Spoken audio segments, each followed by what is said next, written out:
Morning class, I'm Will Kemp from Will Kemp Art School, and today we're going to have a look at complementary colours red and green and see how by adding green to your red you can tone it down to help balance your paintings.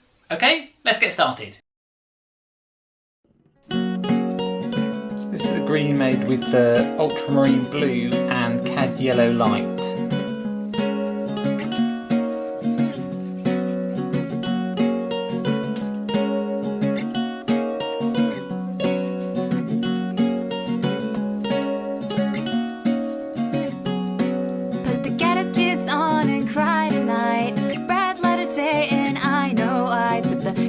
On and cry tonight, fall from grace, and I know it feels the way it does. I broke your heart like people should, it feels the way it does. You broke my heart like people should.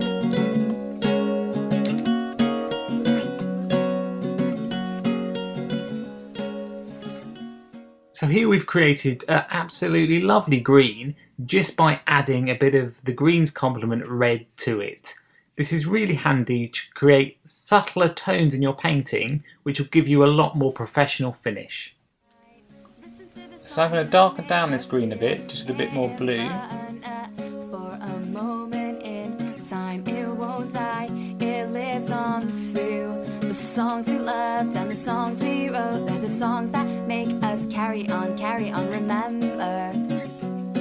But please be careful with my heart. I'm only little on the inside. I haven't gone far, but I just wanna remember the feeling of flying again and being 16, dancing on your trampoline.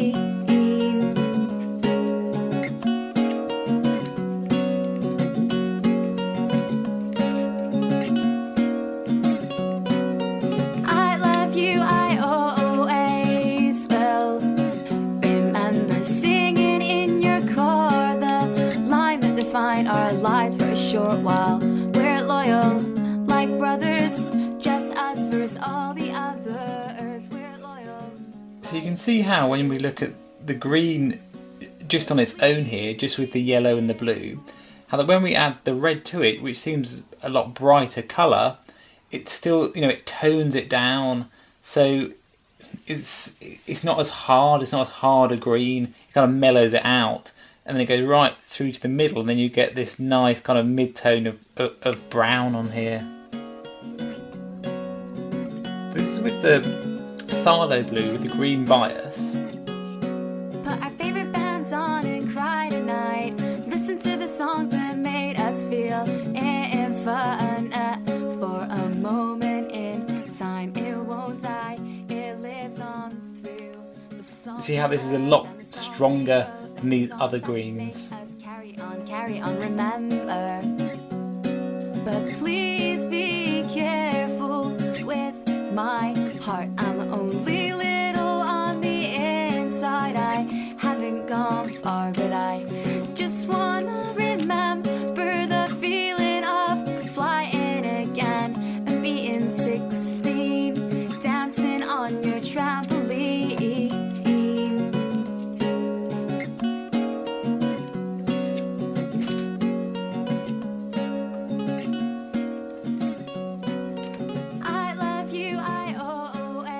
You can see how this side on the greens with a little bit of red in, it doesn't change it that much. They're still a lot closer to this main green. But as we go further into the centre, everything gets a lot closer together. If you want to learn more about complementary colours and acrylic painting, click on the link below and have a look at my website.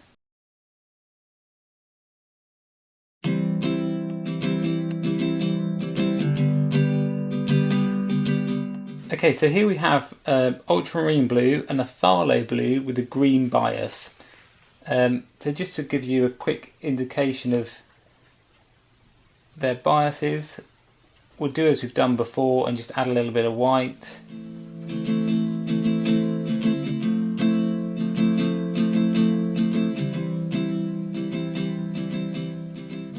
So now you can instantly see, because this has got a green bias to it, if we mix it with the red, this undertone of green will act as the red's complement, and as we've learned that complementary colours mute each other out, so if we have the red and this blue, we're not going to be able to get a really, really bright purple because the complementary colours of the green and the red will neutralise each other. And 1,000 miles away from here, I get up and I comb my hair. So do you too. I still know you. And 1,000 miles away from here, I get up and I take a shower. So do you too. I still know you. Well, I'm over being sad now. Yes, I am. Like going back to the old me. No way. Why stay in the past when it kind of sucked anyway? We can cook a vegetarian meal and we can listen to a date to remember. So you can see the big difference here in how bright this one is in comparison to the other blue. So as you can see, a red-based blue mixed with the blue-based pink or blue-based red are always going to mix the brightest purple. So the key 3 points to remember are 1, which red you're using, 2, which blue you're using, and 3, how much white you're using, because this can alter the hue of your colour.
Start to see how terrible this is to make a purple. Like, it's really kind of nasty colour. No way in comparison to this real nice brightness that we've got over here. So now let's have a look to see if you went even further the wrong way and we're using the phthalo blue with the green bias with the cad red.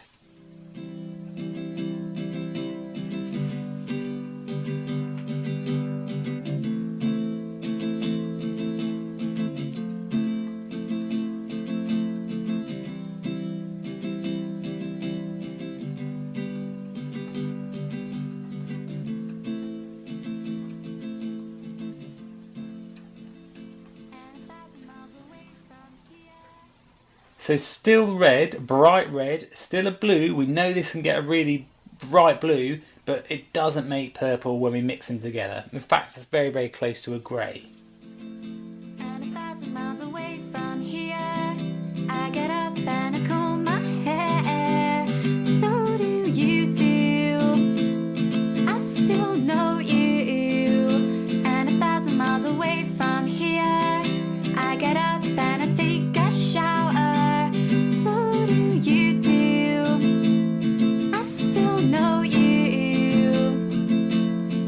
Well, I'm over being sad now. Yes, I am. Like going back to the old me. No way. Why stay in the past when it kind of sucked anyway? We can cook a vegetarian meal and we can listen to a date to remember and fall asleep. You know me. And there's so many reasons that everything could fall apart. So the other way to have a bright purple is a bright pre-mixed purple. This is cobalt violet. You can start to see when you look into the labelling what it's made of. So it's got quinacridone, which is this colour here. We've got a zinc white and a dioxine purple as well.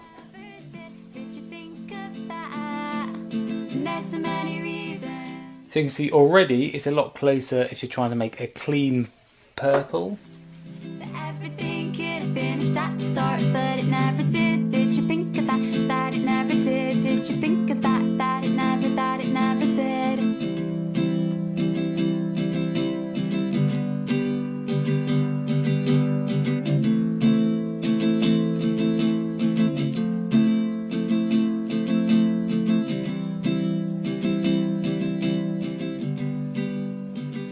So this is just with the white, but you can see how, I mean, it's slightly more vibrant than this one, but you know, not really. It's very, very close.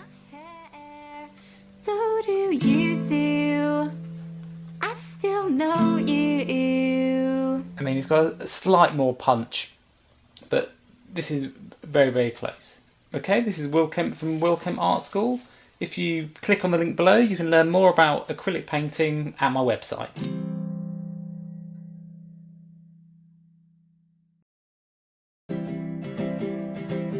So here we've got ultramarine blue and cadmium orange, so I can show you a quick example of complementary colours and how they mix together.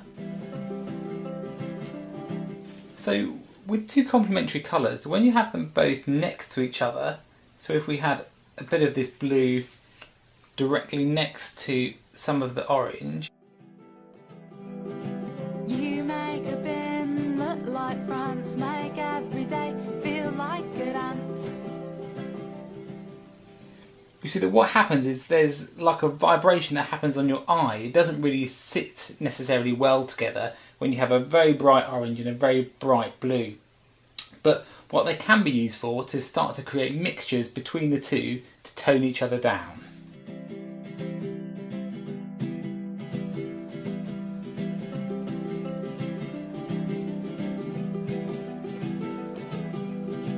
You make a bin look like France, make every day feel like a dance.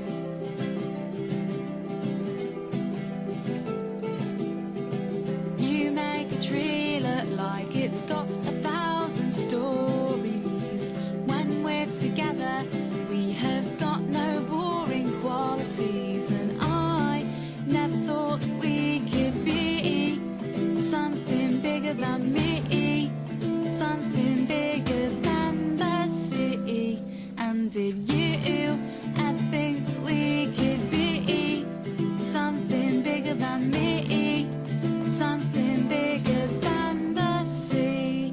And he says he writes love songs, and I write them too. I write them for you. And he says he writes love songs, and I write them too. I write them for you. So here you can see a tonal range and how by using a colour's complement you can get a muted version of that colour. You can tone down orange with black as well. It will just slightly deaden the colour a bit more than if you used its complement.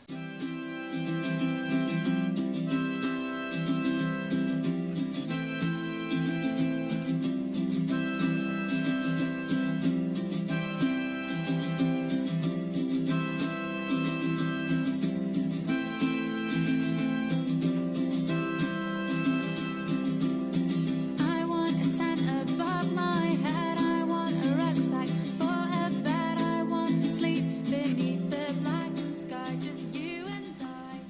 So here you can easily see how effective adding a colour's complement is to tone it down very, very easily and to still get a nice colour. If you want to learn more about complementary colours and acrylic painting, click on the link below and have a look at my website. Is a lullaby, hours called the night. Morning class, today we're going to have a look at colour bias between two blues. Every colour has a colour bias towards one way or the other on the colour wheel. It's harder to see though when you look at a colour in its mass tone.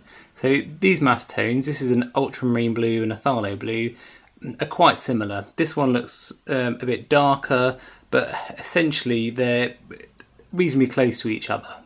When we start to add white to them though, to create a tint, this is when you can really see which way the bias is on each pigment.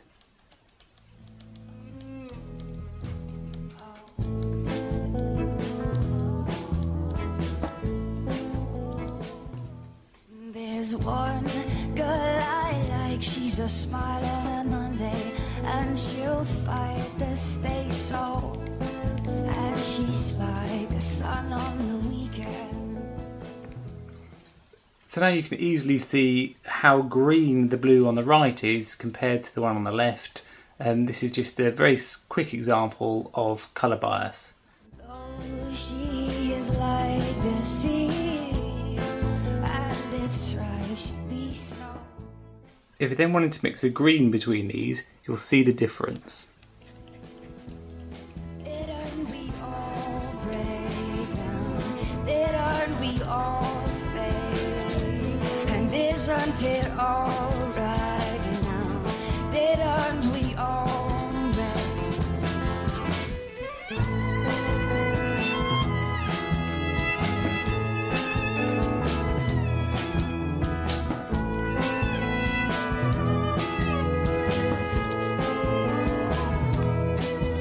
There's one man so bright he blocks the light, and he'll always be so. And he's like no sleep on the weekend. You can see how the green on the right is a lot brighter, or a lot cleaner green, even though initially when we look at the mass tones, this looks a lot darker. So you need to have a quick understanding of pigments to know how far you can push them or how you can create the actual tone you're after. Sometimes you don't have to add, its complement to tone it down, you can just be using the wrong blue. Okay, this is Will Kemp from Will Kemp Art School. Morning class, this is Will Kemp from Will Kemp Art School. I just want to show you a quick technique that I use when I'm blending with acrylics, just to help you out, especially on skies or an area where you're trying to get a softer blend. This isn't fully blended, this is just halfway through the painting, but I'll just show you how I've got to some of these parts, especially with the blues. The technique I use is what's called a colour string. This is where you pick an area of your painting, like a dark area, say this dark area of the mountain here, or the dark area of the top, like the darkest part of that kind of colour range.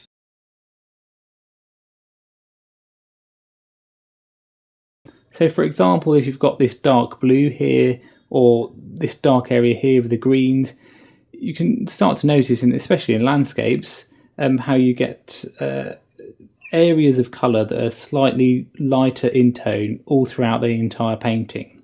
So to make it quicker on yourself when you're mixing it, and especially with acrylics, so you keep them wet and you can get that nice smooth blend, if you just pre-mix a colour string, it can really help you. It's very simple.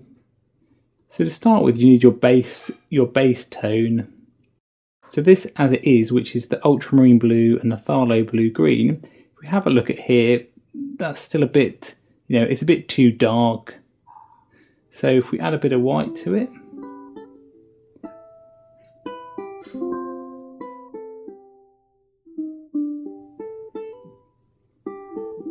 so that can still go lighter than that.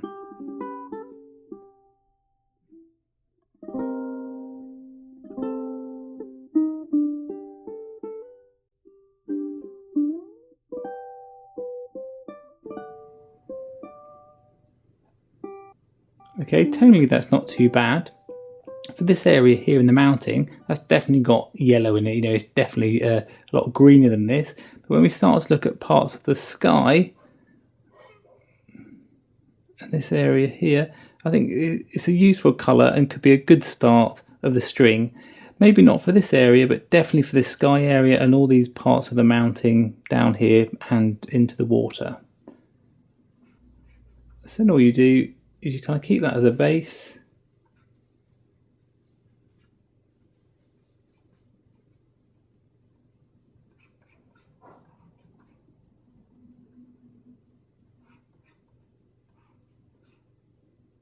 So So that's just with the white added.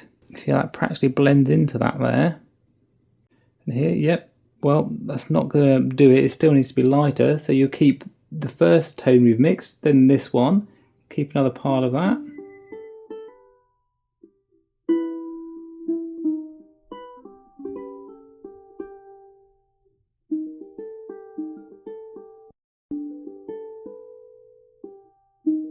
So you can see how on this one, it starts to be closer to these lighter areas here.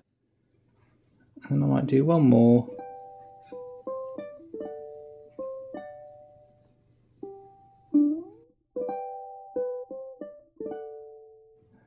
Okay, which would match the watercolour pretty closely. I know it's got a bit of purpley here, but this is just a base tone to get you started. And with these tones, you could create probably about 50% of this painting really, from working this sky through to the lighter areas, through to the far mountains in the distance, and also the sea in the foreground. Okay, this is just a very simple introduction to colour strings. What I'll do next is start to show you how to construct the sky using these colour strings very simply with acrylic paints. This is Will Kemp from Will Kemp Art School.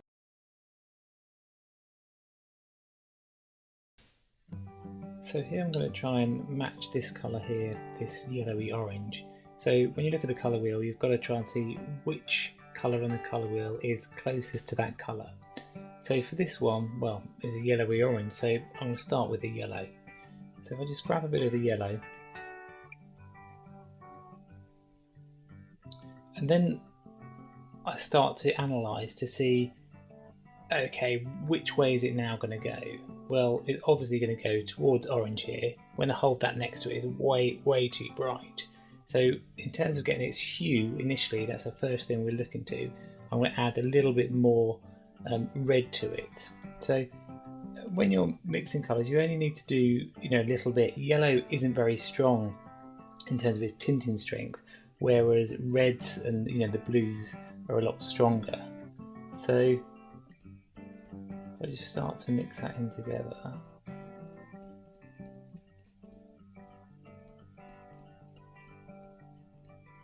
Okay, and then I can hold it up, and then you look at the value of it as in how light or how dark. Well, this is still a lot lighter than this colour here we're after, so I can still add a little bit more of the red to it, because red is darker in value than the yellow.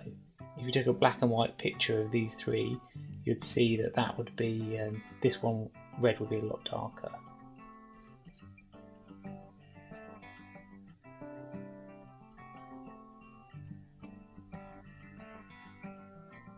A bit more.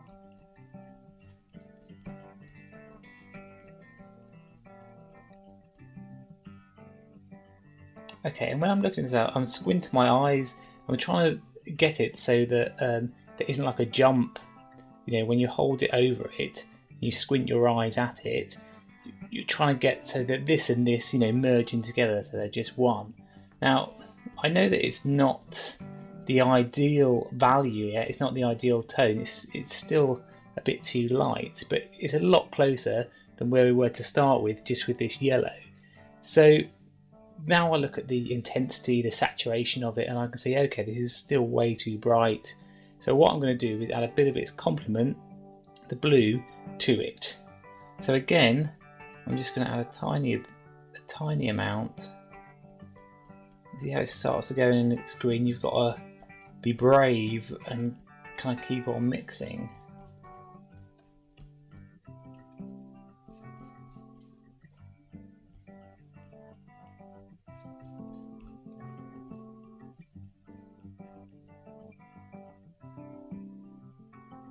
Okay, and now I'm looking at that, I'm thinking, it's still a bit too, it's a bit too greeny than this.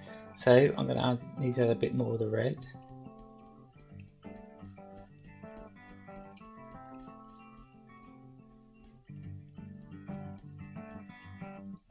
Okay, and that's looking pretty close. Now, when you are checking colours, it's always worth, putting a kind of swatch next to it. I'd usually do this on a piece of scrap paper. And then what happens with acrylics is it dries off, it dries darker So actually when I look at these next to each other, I can see that that's going to dry a little bit too dark. It needs a little bit more of the yellow. So you can just grab a bit more yellow, and you notice how I grabbed a lot more of the yellow than I did of the blue to lighten it, because the yellow isn't as strong.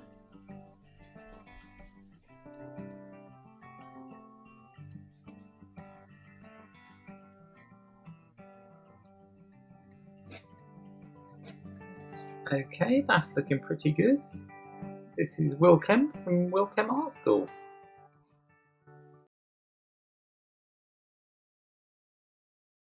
Hi class, and welcome to the Great Green Shootout. Here we can see how to really get a nice green and the ones that can cause trouble in your paintings very easily. To start with, I'm going to use burnt umber and yellow. What? No blue? No, you don't need to start with blue. It can really make terrible greens that can ruin your paintings quicker than you think. Okay, here we go with the burnt umber.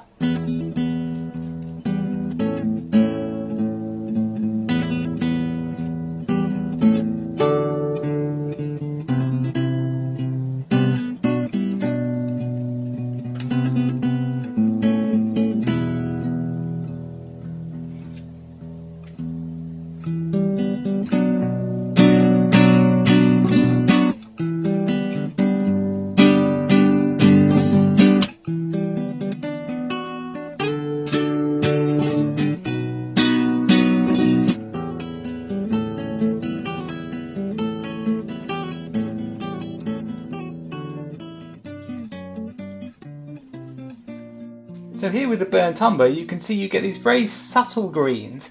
Okay, they're not green, but when you're painting the landscape, if you look at like the side of a tree, this will be perfect for highlights on foliage. So it's really handy for when you're first blocking in, so the bright green doesn't put your eye out when you're trying to judge tones and colours. The next one, which I often use, is black. This is a carbon black, still with the cadmium yellow light, and you'll see how that affects it.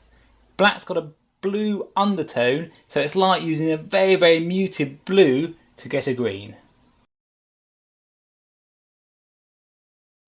You only need a small amount of black to make a big difference to your yellow. This has got a lot higher tinting strength than your yellow, especially if this was a transparent yellow like Hansa yellow or lemon yellow.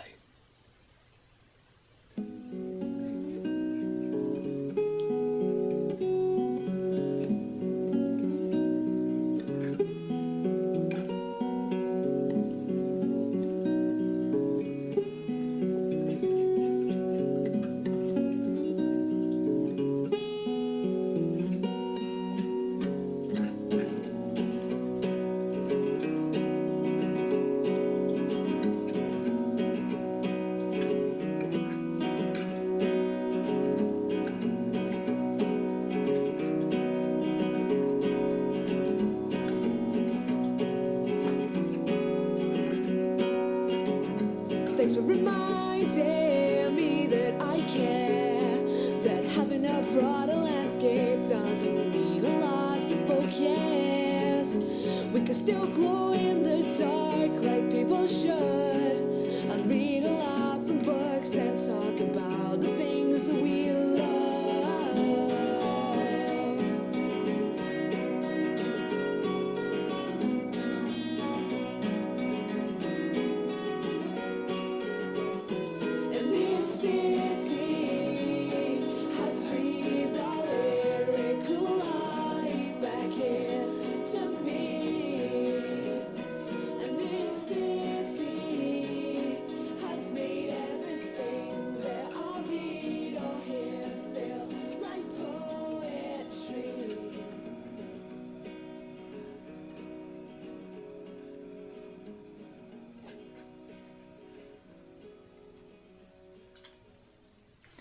So here you can see with the ultramarine blue, it goes a lot, well obviously a lot bluer, you've got a lot bluier green here, but this black and the yellow makes a very nice green in between these two.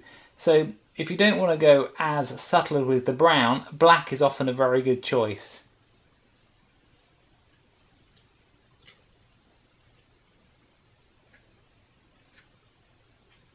Again with the phthalo blue, be very careful, you only need a small amount to change it.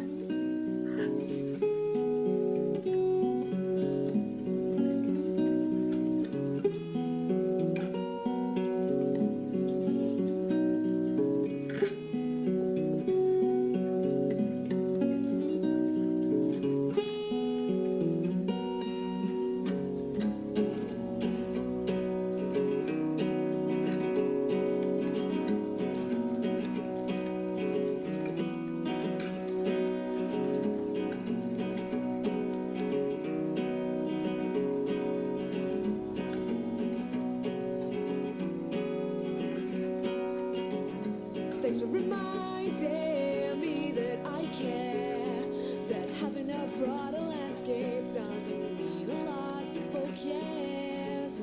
We can still glow in the dark like people should, and read a lot from books and talk about the things that we love.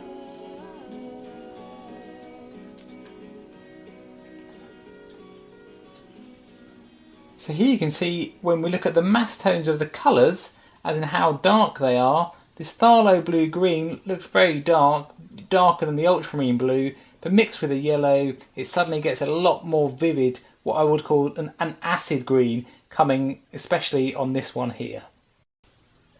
So as far as the shootout goes, my money is on the black and the yellow. This is the one I'd probably use most to create a nice balance and a tonal painting. I might use a bit of the ultramarine blue just for an odd punch, but more than likely I'd use a glaze to warm up the colour rather than using a pure opaque finish. If you'd like to learn more about colour mixing and how to get the perfect landscapes, have a look at my website at wilkembartschool.com. Which one's your favourite? Let me know in the comments below.